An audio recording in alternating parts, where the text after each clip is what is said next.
ராதே கிருஷ்ணா. பக்திக்கு என்ன அளவுகோல்? பக்தியை அளக்க முடியுமா? ஒவ்வொருத்தர் பக்தியில் எப்படி இருக்கா? பக்திக்கு அளவுகோலுங்கிறது யாராலையும் அளவிட முடியாது. அது அவளோட மனசாட்சிக்கு தெரியும். அதை விட பகவானுக்கு தான் தெரியும். நான் என்னோடய கர்மாவை கரெக்டாக பண்ணிட்டுருக்கேன். திருக்கால சந்தியாவந்தனம் பண்ணுறோம், மாத்தியானம் பண்ணுறோம், பிரம்மைக்கியம் பண்ணுறோம். இதெல்லாம் சாஸ்திரத்தில் சொல்லியிருக்கு. இதெல்லாம் பண்ணதான் உனக்கு நல்லது அப்படின்னு சொல்லியிருக்கு. இதெல்லாம் பண்ணுறோம். இதில் என்ன விஷயம் அப்படின்னு சொன்னால், சந்தியாவந்தனம் பண்ணுறது ஒரு பெரிய பிராமணாளுக்கெல்லாம் விதிக்கப்பட்டிருக்கிற ஒரு பெரிய ஒரு வரம். இது லோகக்ஷேமத்துக்காக பண்ணுறது. நீ நான் நன்னா இருக்கிறத விட பொறத்தியார் நன்னா இருந்தால் எனக்கு சந்தோஷம் அப்படின்னா உன் மனசு வசதியாக காமிக்கப்படும். அந்த வகையில் இந்த சந்தியாவந்தனம் பண்ணுங்கிறது லோகட்சக்கு க்ஷேமமாக இருக்கணும் அப்படிங்கிறதுக்காக தான் இந்த விதியே வேதத்தில் இருக்குது. பெரியவாள்லாம் நிறையா சொல்லியிருக்கா சந்தியாவந்தனத்தை பற்றி. அதோட ஒரு சீரியஸான விஷயத்தை யாரும் இந்த கலியுகத்தில் இப்போ யாரும் பெருசாக எடுத்துக்கிறது இல்லை. அவளுக்கு சில டைமும் இல்லை. அது எக்ஸம்ஷன்லாம் நிறைய இருக்குது. வேலை நிமித்தமாக வெளில போகிறவங்க கூட மத்தியானம் பண்ணுறதை 8:30 மணிக்கு மேலே பண்ணலான்லாம் சொல்கிறா. ஆனால் அந்த பரபரப்பான உலகத்தில் பாதி பேர் அதை இக்னோர் பண்ணுறா. சில பேர் டைம் கிடைக்கிறப்பெல்லாம் பண்ணுறா.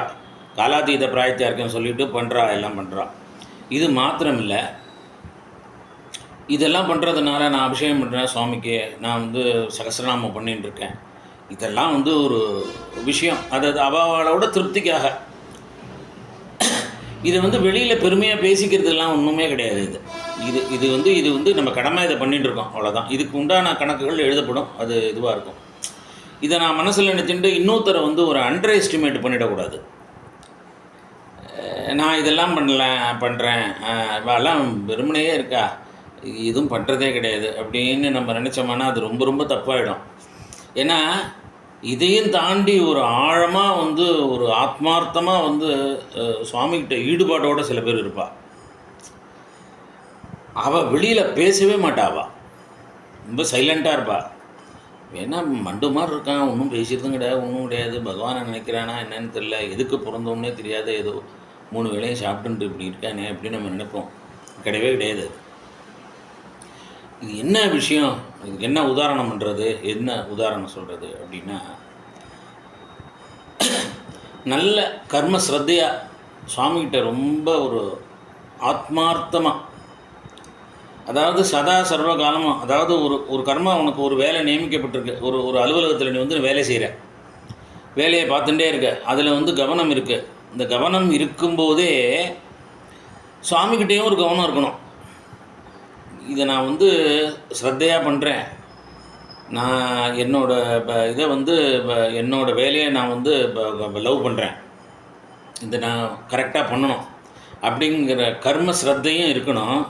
அதே நேரத்தில் இந்த பணியை எனக்கு கொடுத்திய பகவானே, அதுக்கு நான் உனக்கு துரோகம் பண்ணக்கூடாது, இதை நான் கிரமமாக பண்ணணும் அப்படிங்கிற ஒரு சிந்தனையும் இருக்கணும். ஜனகரை பற்றி சொல்லுவாள். ஜனகர் ஒரு பெரிய சக்கரவர்த்தி. அவர் ராஜபோக வாழ்க்கை வாழ்ந்துட்டுருக்கார். ஆனால் அவர் எதுலேயுமே ஒட்டலை. எல்லா காரியங்களும் நடந்துட்டுருக்கு. ராஜாவுக்கு அறுசுவை உணவு கிடைக்கிறது, போகங்கள் கிடைக்கிறது, எல்லாத்துலேயுமே அவர் எப்படி இருக்காருன்னா, தாமரை இலையில் தண்ணியை விட்டால் எப்படி இருக்கும், முத்து மாதிரி ஜொலிக்கும். கீழே விட்டுட்டேன்னா ஜலம் போயிடும், ஆனால் தாமரை இலையில் ஒட்டாது. அந்த மாதிரி இந்த உலக சுகத்தில் அவர் ஒட்டாத இந்த காரியங்களெல்லாம் பண்ணிட்டுருக்கார். அப்போ என்ன அர்த்தம், பகவத் சிந்தனை நிறையா இருக்குதுன்னு அர்த்தம். சுகமுனிவரை கூட போய் அவர் ஞானத்துக்காக போய் ஜனகரை போய் பார்த்துன்னு வா அப்படிங்கிறா. அப்படின்னா அவர் எவ்வளோ பெரிய ஞானியாக இருப்பாருங்கிறத பார்த்துங்க. அதுமாதிரி பக்திக்கு அளவுகோல் அப்படிங்கிறத யாராலையும் நிர்ணயமும் பண்ண முடியாது. புறத்தியாரை பார்த்து நம்ம நாம் இது மாதிரி பண்ணுறோம், அவள் பண்ணலை அப்படின்னு நினச்சிட்டாலே நீ பண்ணுறதெல்லாம் ஒன்றும் இல்லாத போயிடும். அதனால் அந்த ஸ்ரத்தை அதில் இருக்கணும். எந்த ஒரு விஷயமும் இப்போ நானே பல விஷயங்களில் இப்போ பெருமையாக மனசுக்குள்ளே நினச்சிக்கிறது உண்டு. நம்ம எல்லாம் பண்ணிகிட்டுருக்கோம், சுவாமியை பார்க்கணும், ஏதாவது பண்ணணும் அப்படின்னா அதெல்லாம் வெளியிலே சொல்லிக்க வேண்டாம்.